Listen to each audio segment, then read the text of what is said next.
Hello and welcome to The Shift, the podcast that aims to tell the no-holds-barred truth about being a woman post-40. Created and hosted by me, writer and broadcaster, Sam Baker. Today's guest is the comedian Josie Long. Josie started early, and I mean early. She's been performing stand-up since she was 14 years old, and by 17 won the BBC New Comedy Award. She was the first woman to be nominated for the Edinburgh Comedy Award 3 times, and is the co-founder of the education charity Arts Emergency. Josie is also a regular on those terrifying panel shows where you just know that you'd think of the smart thing to say when you're on the bus home, if at all. She's written for TV, radio and stage, and has now turned her hand to short stories with Because I Don't Know What You Mean and What You Don't, a funny, dark, poignant and occasionally jaded look at life. The idea that actually when we're like 60, 70, 80, the dream is that like you have this wonderful repository of experience and understanding, and it just gets bigger and bigger. It's like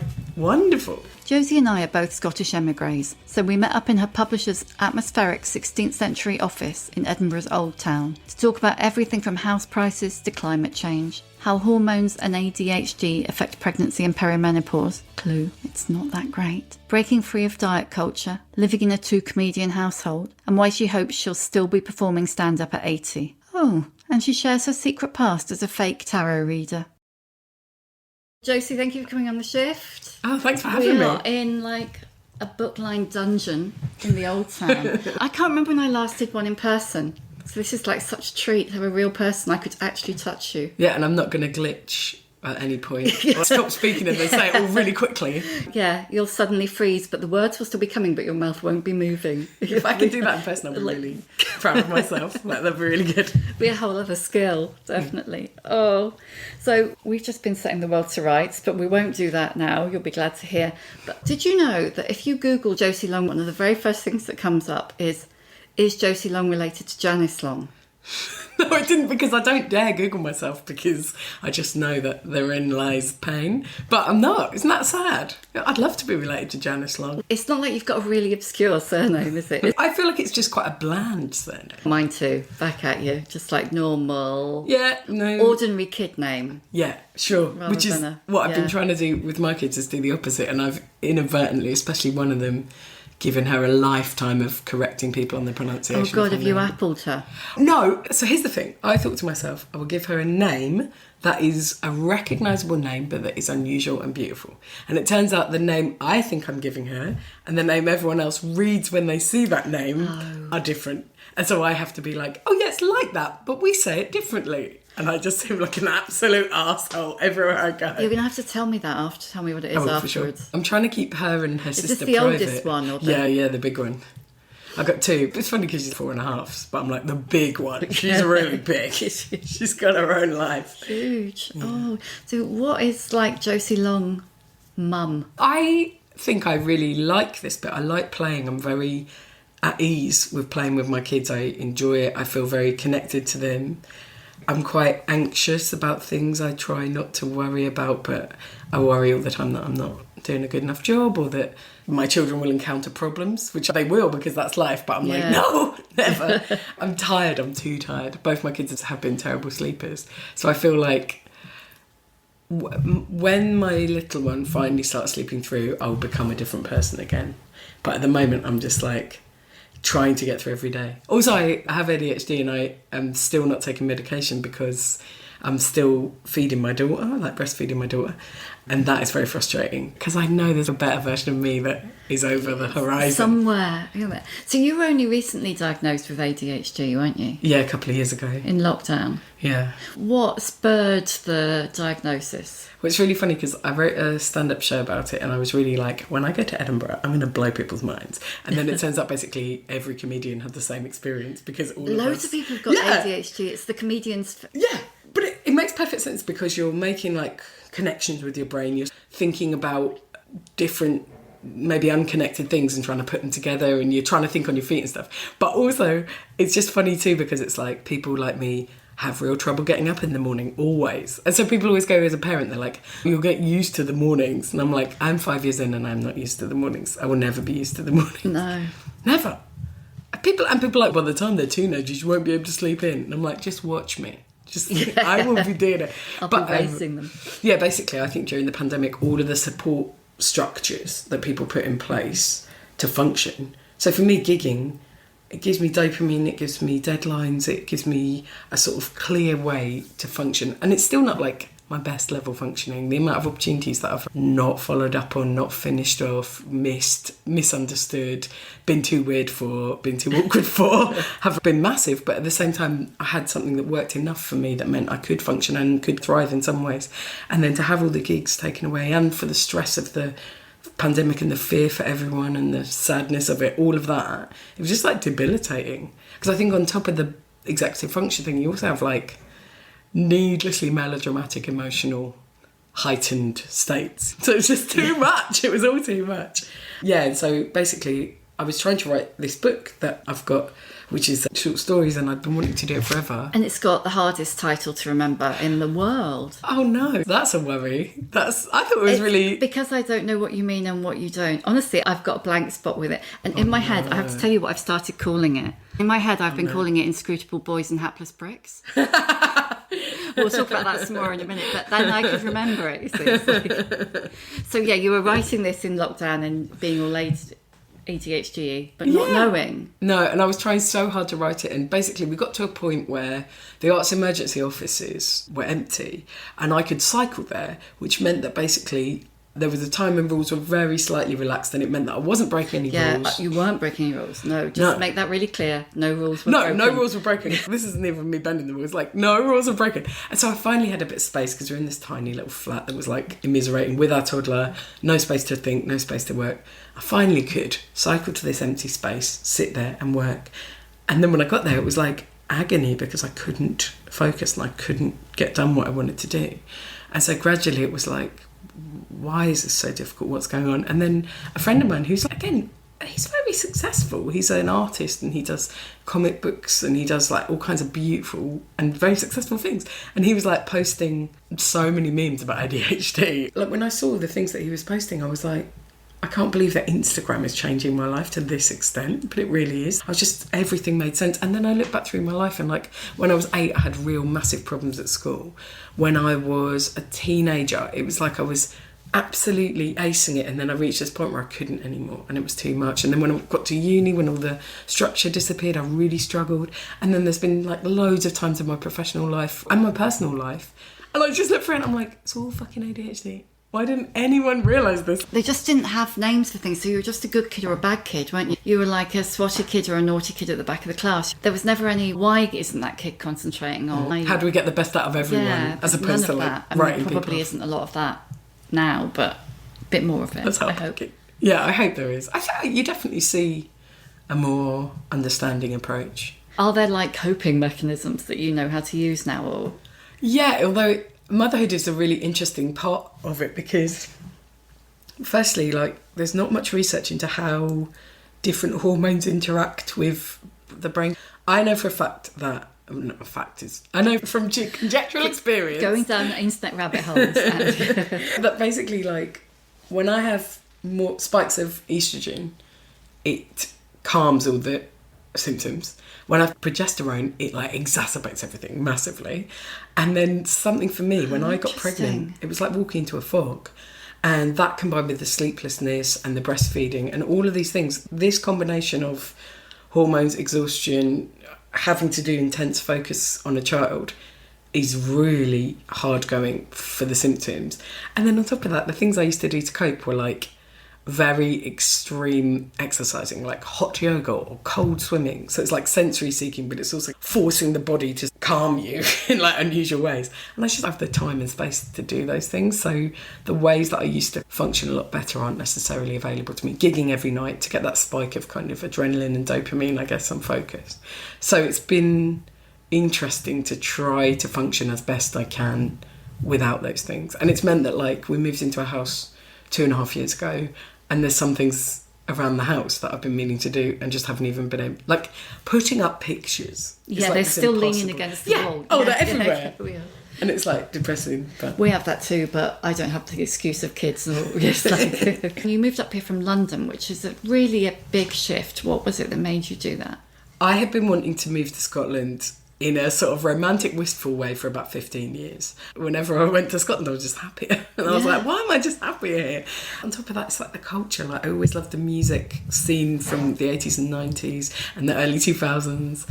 And like the literature and the art and the beautiful architecture and the political history. I just like a real sucker, especially for Glasgow. And yeah, I've been wanting to come up for about 10 years, but London is a cult and it doesn't want to let you go. It really is. I think that you write about that bit in one of the stories. There's a combination, isn't there, of a sense of London. Basically, it's almost like a cat with a mouse. Yes. Yeah, it's toying with you. It's like it toys with you. You feel like if you leave, that's it. You'll be over. You'll never work again. You've given up on some idea of what success means. And people say that to you. Yeah. But it's like such nonsense. And also, without banging the same drum, I always feel like I'm banging. It's like... Bang away. But it's like reflective of capitalism. The people who get to have a good life in London are the people who, for some exceptional reason, have made so much money that they get to live in a comfortable place. And everyone else is like picking at slim crumbs and having a horrific time in terms of quality of living. I love London. I think there's loads of wonderful things, but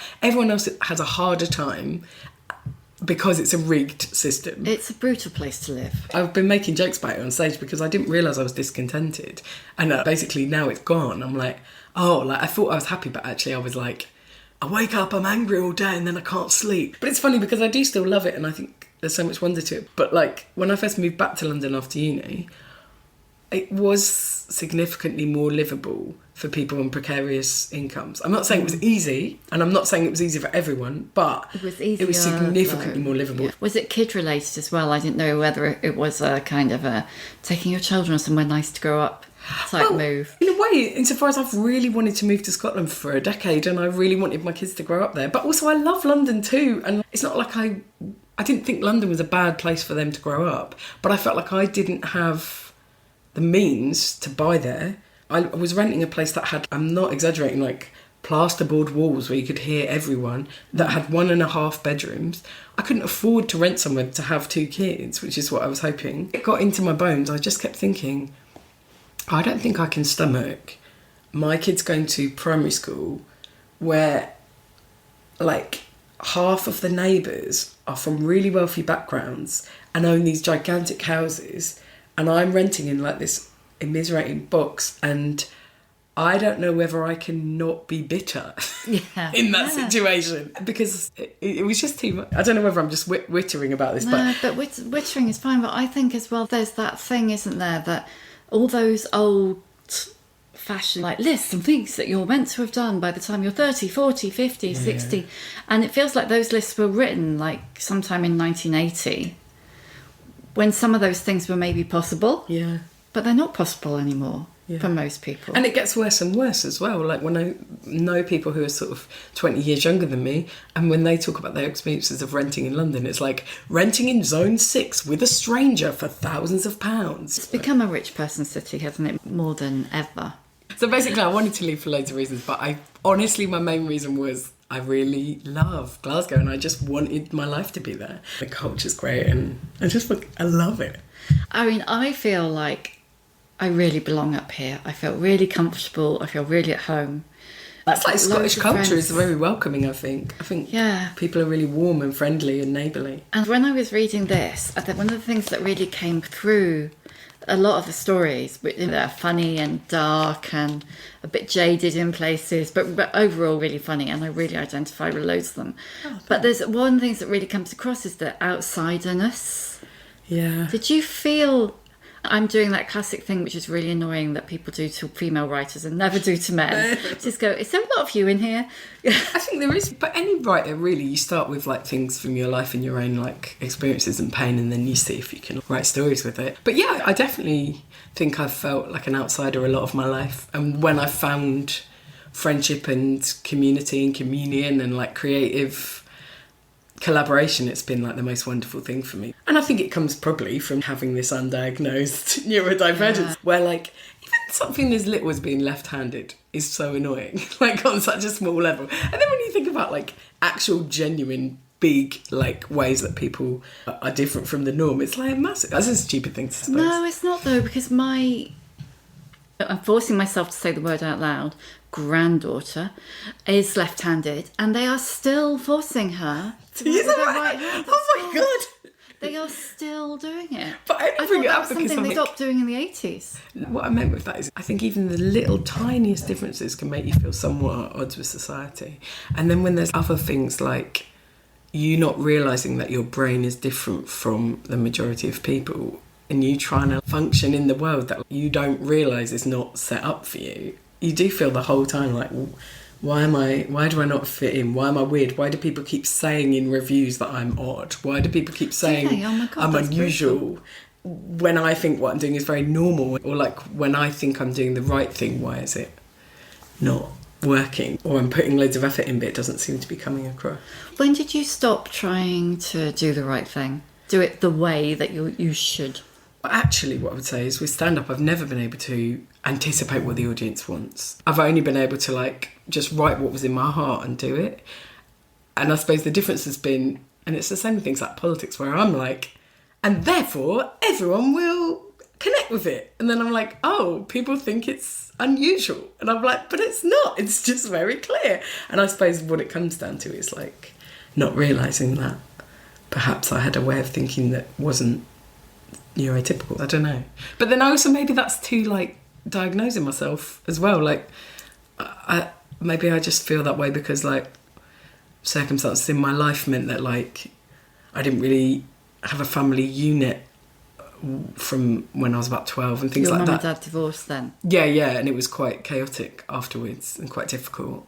And so there's loads of other things in my personal life that might have meant that. Yeah, there were like concrete things that had nothing to do with neurodivergence that I look back and I think that probably would have made me feel like I didn't belong in the world. Yeah, I suppose back then as well, having divorced parents wasn't as common then, was it? Oh yeah, maybe. Loads. Yeah, I guess not. When my parents broke up, there was a lot of difficult circumstances. And as a result, it wasn't like I was part of a unit that really got to do much together. And I think I was often the one left out of both of the new units. And so I often would retreat into myself, hide, go and stay with boyfriends, go out a lot, go to nightclubs on my own for like days on end. Like I was very much like off on my own as a teenager.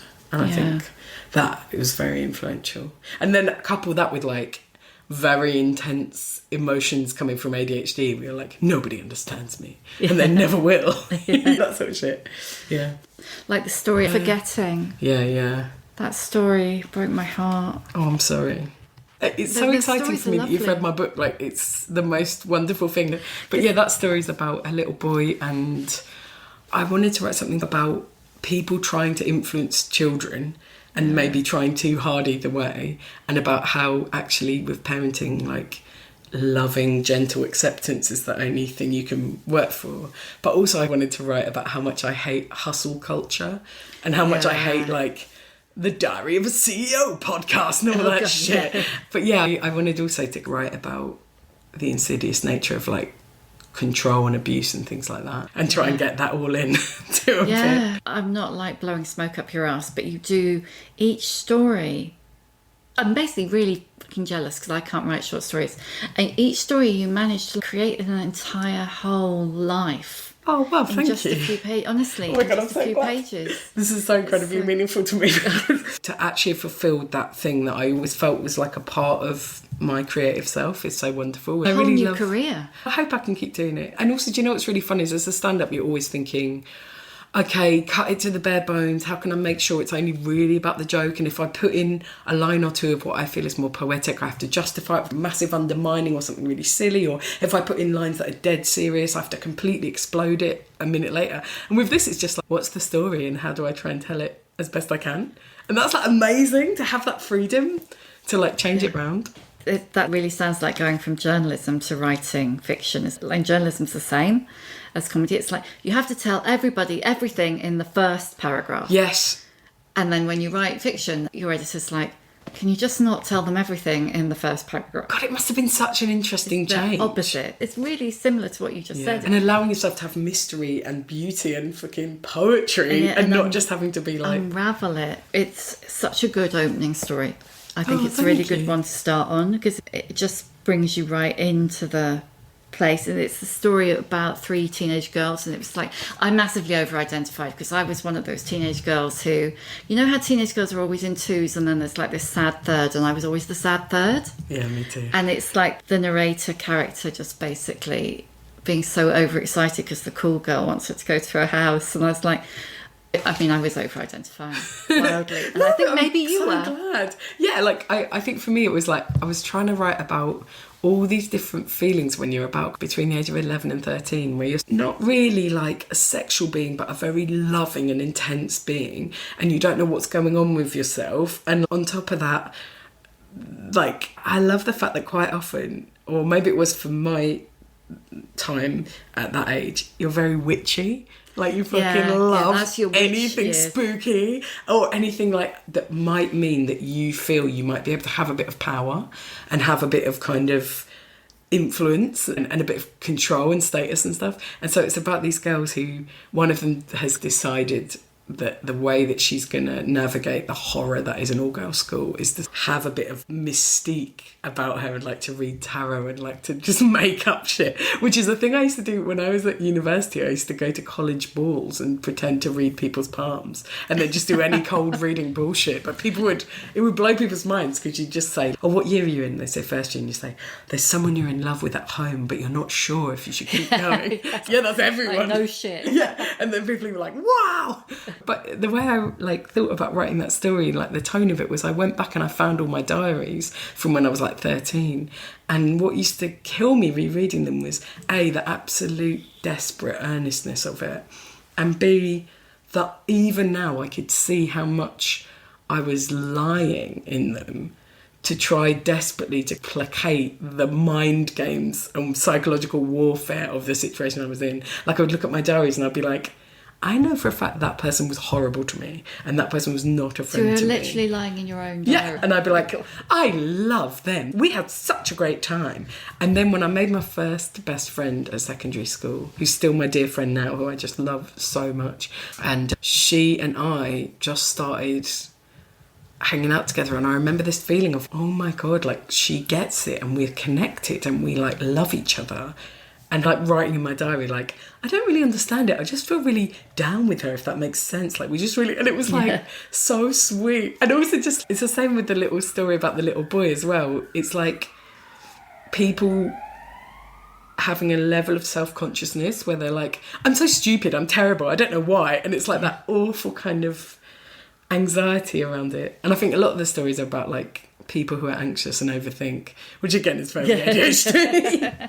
But yeah, I really enjoyed writing it, and it was based on the experience that I had that fed into it. That's definitely not, the story is absolutely a work of fiction, but I remember one time when I was about 11 spending a day with a couple of girls I didn't know very well, walking through the remains of what used to be a stream or a river in my suburban bit of London, and just having this day where we felt so free and we were in nature in the grossest way, and it just really staying with me, this incredible day where we were like walking in a river, because I grew up in the suburbs where we just did not really communicate with nature or have access to any natural environments really, beyond there was a wood near me that we used to go into, but like a little scrubland wood. Yeah.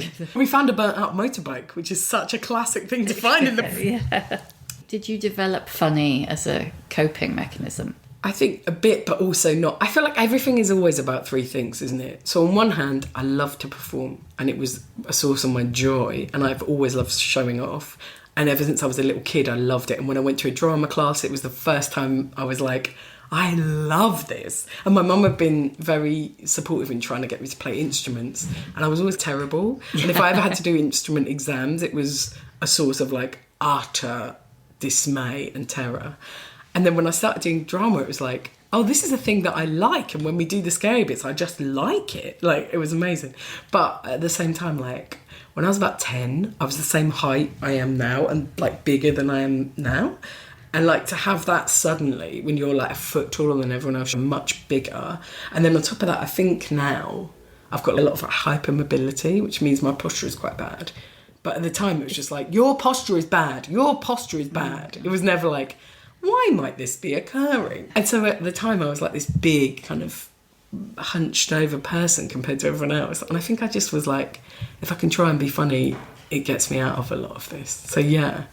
But at the same time, I also loved it, and I still do. So it's complicated, because also I think my mum was very encouraging of me to perform, but I don't really see that as a bad thing, because I think if I hadn't found very specifically stand-up, I might never have found something that fitted so well with my brain, that worked so perfectly for me. It's amazing how that happened, really, and how it seems to happen for a lot of stand-ups. Yeah. It must be that you're just gravitated towards it. But it's like loads of stand-ups start out as real comedy nerds. So it must be that you see that thing and you get it. And also maybe it's just that in the history of comedy, most comedians have had that type of brain, and that's what's necessary for doing it. Just like most deep-sea divers probably have a similar personality, or most people who go into... True. And it's society needs all these different brains to do all the different jobs. Although I would be saying that society does not really need comedians, but... Oh, I don't know. Matter of opinion. Yeah. But, yeah...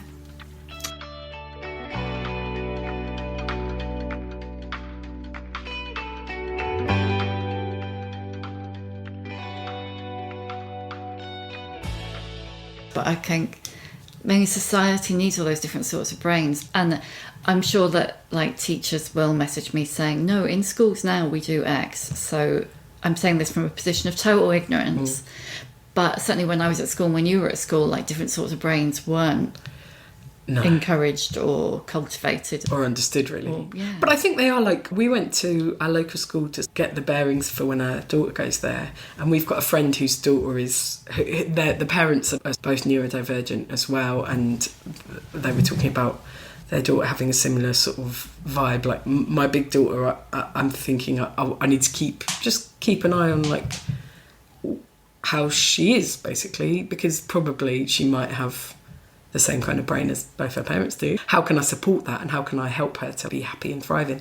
And we did ask questions at the thing, and they were very cool about it. They were like, yeah, we understand that. We have pupils like that. We have things in place to do that. And it was like, you know what that is? Obviously they do. I think actually the case now, from what I know who my friends who are teachers, is that it's very well understood. It's just that the resources aren't there to properly support people. And people want to support people, but it turns out cutting all the public services to the bone is like difficult. Strange, that. Oh God, it's heartbreaking.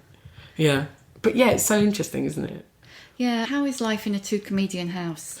It's funny, but not in a good, funny way. No, it's funny. What I like is I do think we have a good laugh. My partner's a lot sillier than me, and that can drive me bonkers, because I end up being quite like, let's discuss this practical thing. And then his instinct is always to make a joke. I'm like, let us discuss this practical thing. Oh, he's turned you into the sensible one. Yeah, but I like to plan. I like to plan a trip, do all the admin of that kind of thing. It's fun. I like it. My daughter has started performing comedy shows in the house, which is slightly unnerving. Like yesterday night, in fact, she made us sit through a little show she was doing. And in classic like ADHD style, she hadn't prepared it. So she was just like... on the hoof with a maraca as a microphone going, what else am I going to do? And I was like, this is too real for me. You're totally destined for stand-up. So you've been doing stand-up for more than 25 years now? Yeah, so much more than half my life. I've had it, and this is the other thing, I've had it in my life since I was 14. I don't know what I would be like without it. I don't know myself without it. It's been there to help me grow up and help me understand the world, which in some ways is amazing, but in other ways, I don't know what I would have been like if I hadn't have done it. I don't know whether there's another career that would have worked or not. It's wild. Yeah. It is amazing that you found it, the more you think about it. Although a lot of people would say it's terrible that I found it and that I should have done something else. Yeah, I feel very lucky in that regard. And also, like, really grateful, because my mum was the one that, like, saw that I loved comedy, saw that I was obsessed with it, found that there was a workshop in Beckenham near where I lived in an art centre, which obviously has since closed down, for adults, and she's the one that like got me a little place on it when I was 14, so introduced me to the idea that I could perform it. That's amazing. Yeah, it was really brilliant. I'm so glad that she saw that in me and understood it, because then it meant that I could do it. How has your approach to comedy changed as you've got older, because you're like the big 4-0 now? Yeah, I'm 40. Yeah, do you know what? I like being 40, yeah. But basically what I think has happened is, when I started out as a teenager, I didn't feel fully capable of talking about my home life, because there was a lot of difficulty there. And I didn't really feel confident enough to talk about my school life on stage. So the things that I wrote were like fantastical, surreal, silly, imaginative. And then gradually over the past 25 years, what I've tried to do is open up new areas and new ways of writing so that I can make my performances ideally as rich as possible in terms of integrating very personal stuff into intellectual or aspiringly intellectual stuff, like political stuff, educational for me, like what I'm trying to learn about, that kind of thing. So I like to think that the longer I've gone on, the more things I'm able to talk about. It's so funny though, because whenever I'm talking about my stuff, I think I take myself so seriously when it comes to this sort of thing. And it's just silly jokes. And it's not, I don't know, but I guess it has to matter to you more than anything if you're trying to do a good job. But yeah, so that's what I think. I think at this stage, I'm able to write about how I feel about being a parent, write about my ideas of love and romance, write about politics, write stupid slapstick, write anything I want. And hopefully by the time I'm 80, I'll still be well and doing it. And then I'll be able to feel like I can talk about anything and my repertoire is like bigger and bigger. Like that's my dream, is the longer I do it, the less it's confined to what a joke might be or what a show might be. And the more it's just like, how do I fucking see what I can do? I love that idea of that approach to ageing. Oh, that you're building up. Yeah, that you're building up more and more. And I think it's so easy, because of the way society is, to forget that actually you get bigger and deeper and richer. And yes, that's how it feels. It's so exciting to feel finally like I have a little bit of perspective and a little bit of like wisdom on things. And for ADHD, it's really useful to know, like, okay, I look at that and I know that this particular style of feeling isn't based in reality. And yeah, and the idea that actually when we're like 60, 70, 80, the dream is that like you have this wonderful repository of experience and understanding, and it just gets bigger and bigger. It's like wonderful. I love the idea of you doing stand-up at 80. Oh, yeah.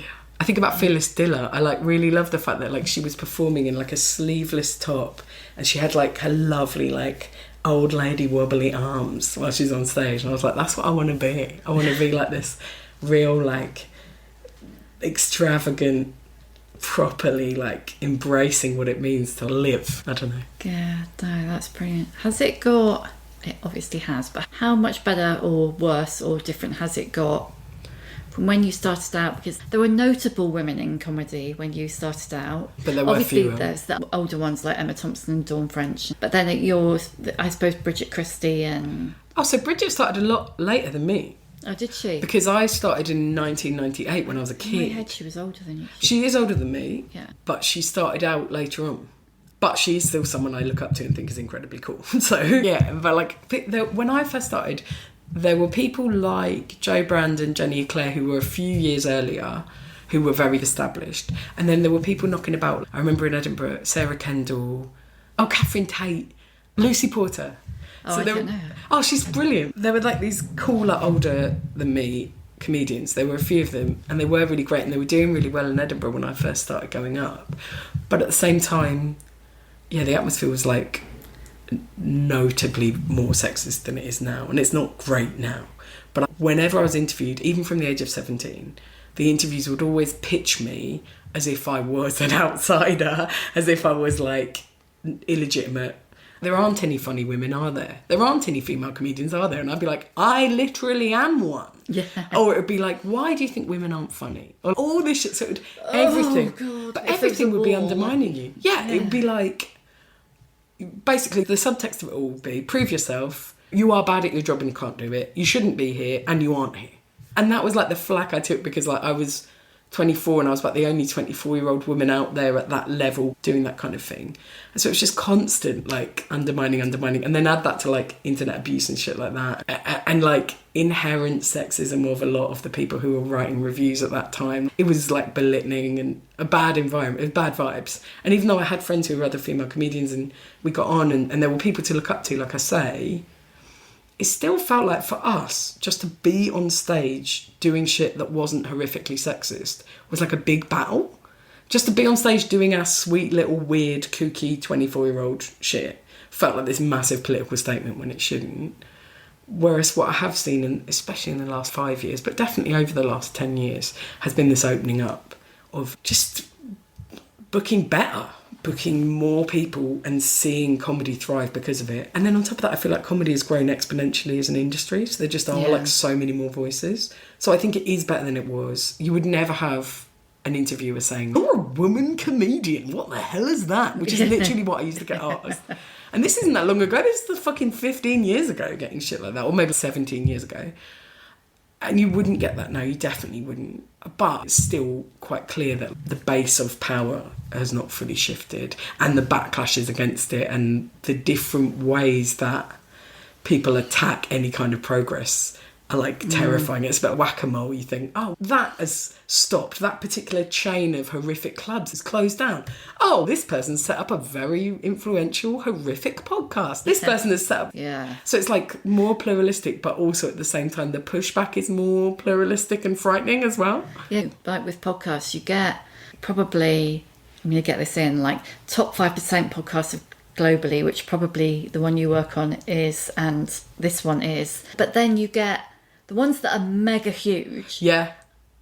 They are on the whole rank. But everything reflects capitalism. This is, I will die on this hill. Everything is about that same inequality and distribution of wealth, resources, ideas, where like there would be a tiny minority of people and then everyone else to varying degrees, and a tiny little bit in the middle of people who are like able to like make a living, live comfortably or whatever, who aren't in that top in group, and then everyone else like having a hard time. I'm obsessed with it. I'm like, you look at the comedy industry and it reflects society as a whole. You look at the arts, it reflects society as a whole. And a lot of the things that it reflects is how unequal and how full of terrible barriers it all is. Yeah. What about writing for telly? Because that's like ostensibly a lot better. And there are definitely more female characters. There are definitely more older female characters. But still, when I was like thinking about female scriptwriters and female comic writers, I was like, okay, we've got Phoebe Waller-Bridge, we've got Sharon Horgan, we've got Michaela Cole.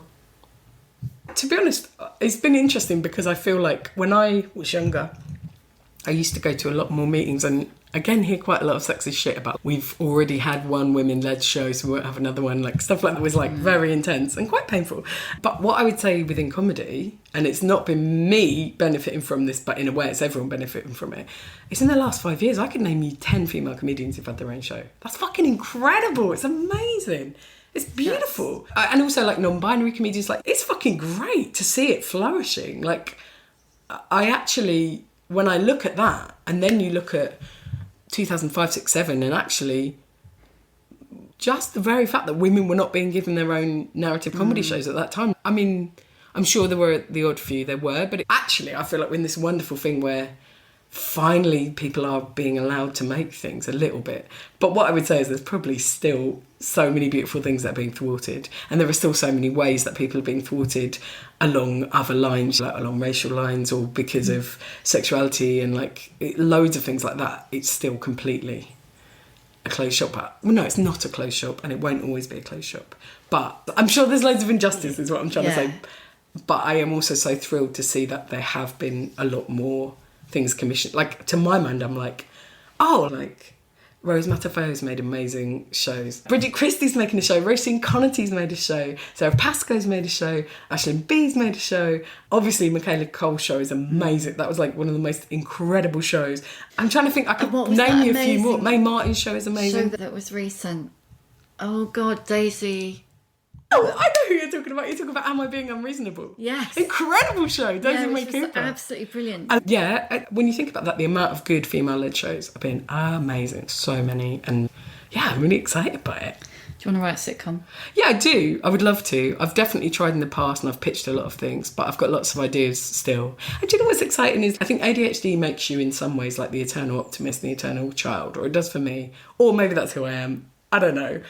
But I do just feel like still quite youthful in lots of ways. I feel like I just will always want to keep trying lots of things. I will always want to see what I can do and see if things are possible. And what is frustrating career-wise sometimes is feeling, oh God, that's shut down or that will never happen or whatever. But what's exciting career-wise is, especially as a writer, you've always got the tools to see what you can make and see what you can do and come up with new ideas and pursue them in unusual ways. And like, that's really thrilling. And it's always going to be like that, I hope. Yeah. or mostly going to feel like that. Yeah, I always feel like the point that you stop caring about something that you're doing is the point you should stop doing it and do something else. The point when you're like moaning about it. Yeah. I think about that with stand-up.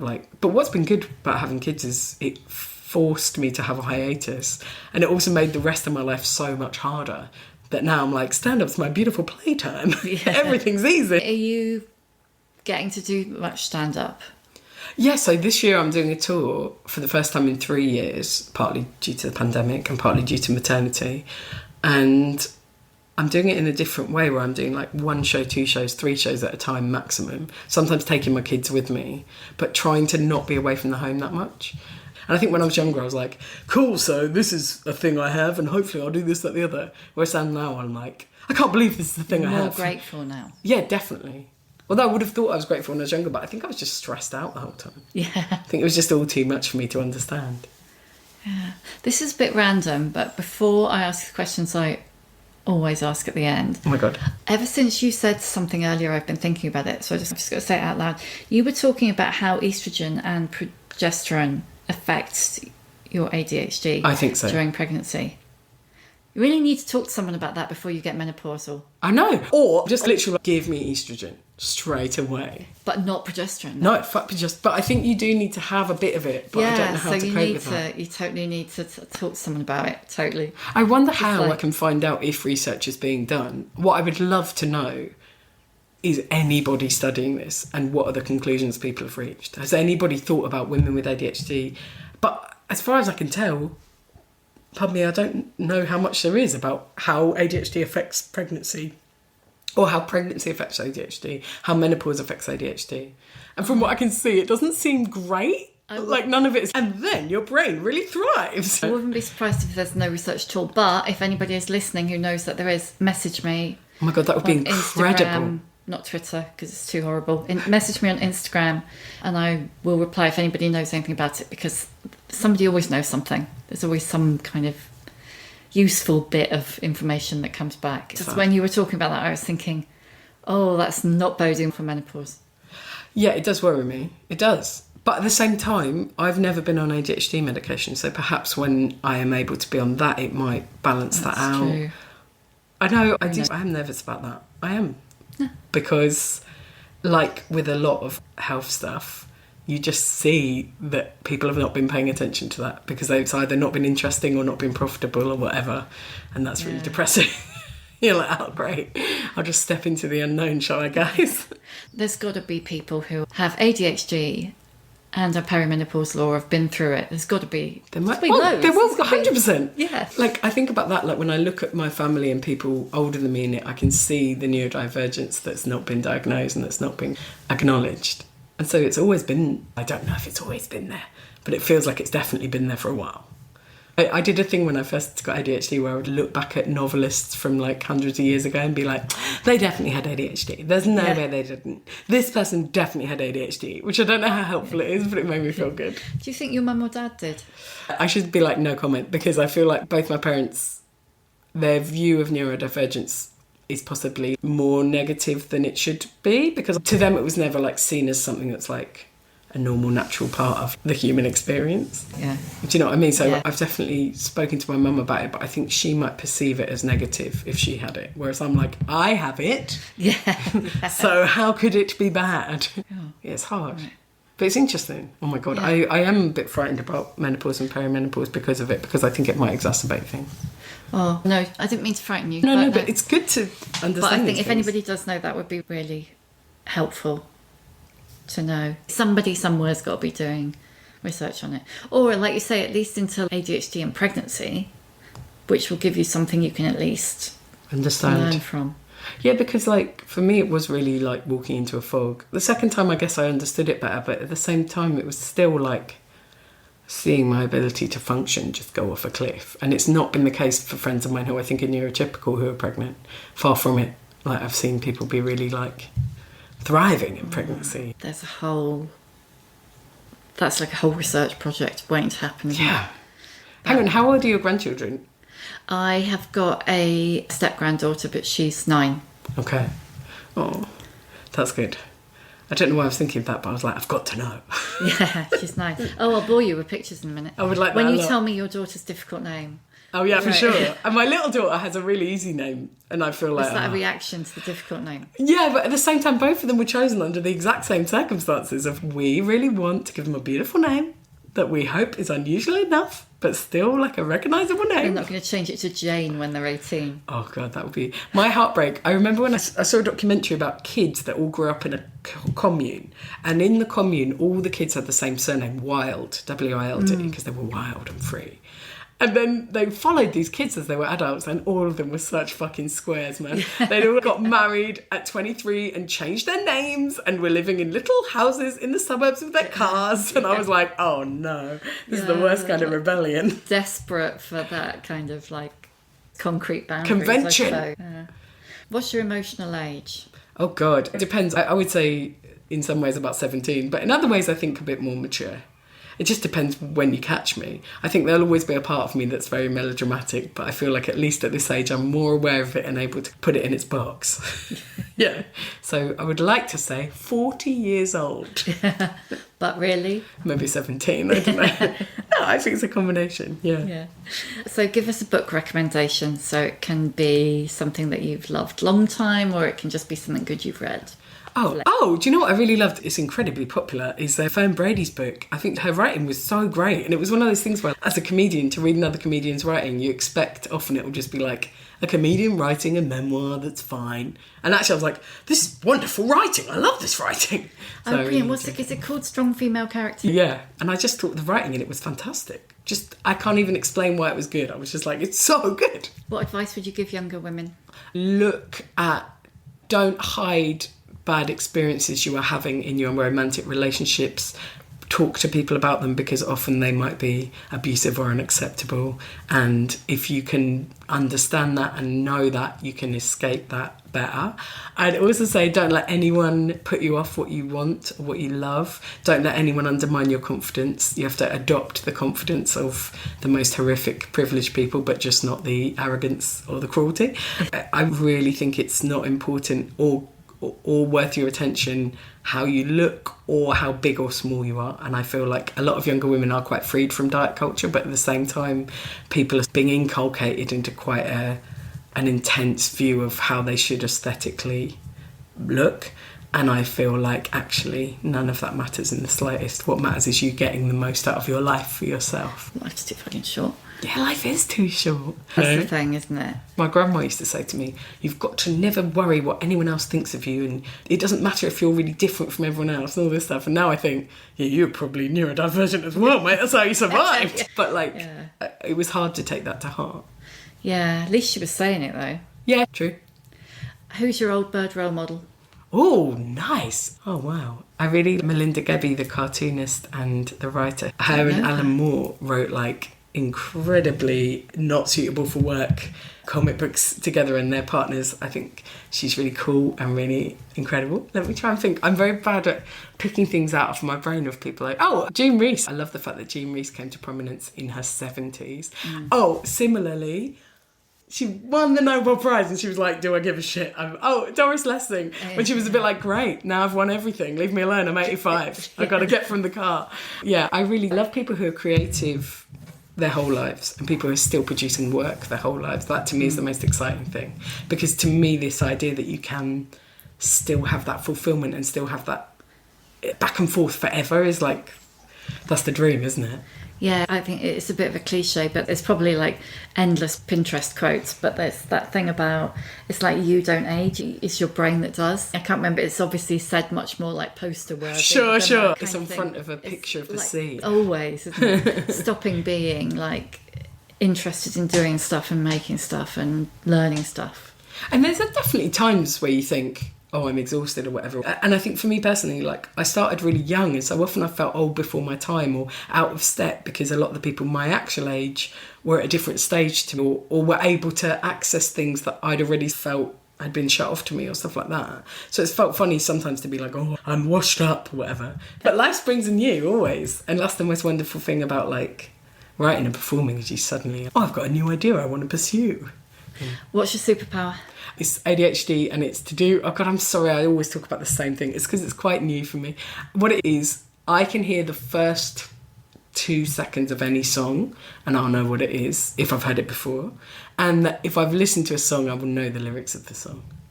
And it's useless. It's so pointless. I'm trying to think, there's somebody else I've interviewed with ADHD who said something similar. Similar but different. I can remember every advert I've ever seen. If it's annoying and pointless, I can remember it. If it's set to music, I'll remember it. If it's my life and it's beauty and events, I will not remember it. That's the hell of it. Yeah. Last one, how many fucks do you give? I suppose I do give some fucks. I'm a very earnest person and I want the world to get better.